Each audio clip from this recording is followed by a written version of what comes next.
بسم الله الرحمن الرحيم. يا أيها المزمل قم الليل إلا قليلا نصفه أو انقص منه قليلا أو زد عليه ورتل القرآن ترتيلا إنا سنلقي عليك قولا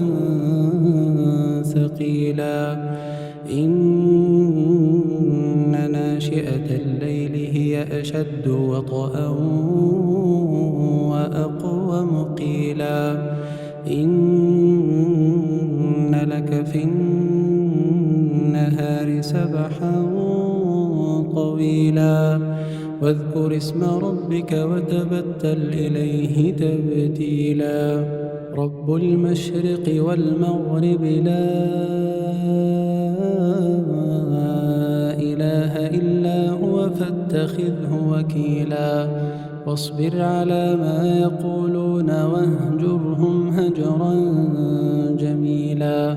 وذرني والمكذبين أولي النعمة ومهلهم قليلا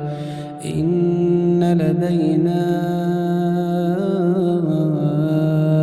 أنكالا وجحيما وطعاما ذا غصة وعذابا أليما يوم ترجف الأرض والجبال وكانت الجبال كثيبا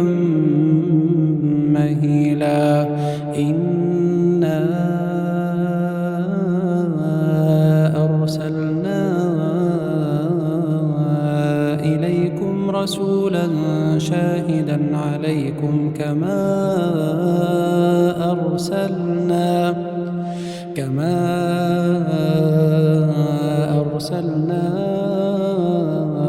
إلى فرعون رسولا فعصى فرعون الرسول فأخذناه أخذا وبيلا فكيف تتقون إن كفرتم يوما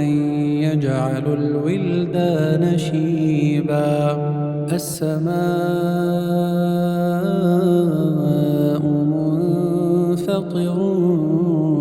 به كان وعده مفعولا إن هذه تذكرة فمن شاء اتخذ إلى ربه سبيلا إن ربك يعلم أنك تقوم أدنى من ثلثي الليل ونصفه وثلثه وطائفة من الذين معك والله يقدر الليل والنهار علم أن لن تحصوه فتاب عليكم فاقرؤوا ما تيسر من القرآن علم أن سيكون منكم مرضى وآخرون يضربون في الأرض يبتغون من فضل الله وآخرون يقاتلون في سبيل الله فاقرؤوا ما تيسر منه وأقيموا الصلاة وآتوا الزكاة وأقرضوا الله قرضا حسنا وما تقدموا لأنفسكم من خير تجدوه عند الله هو خيرا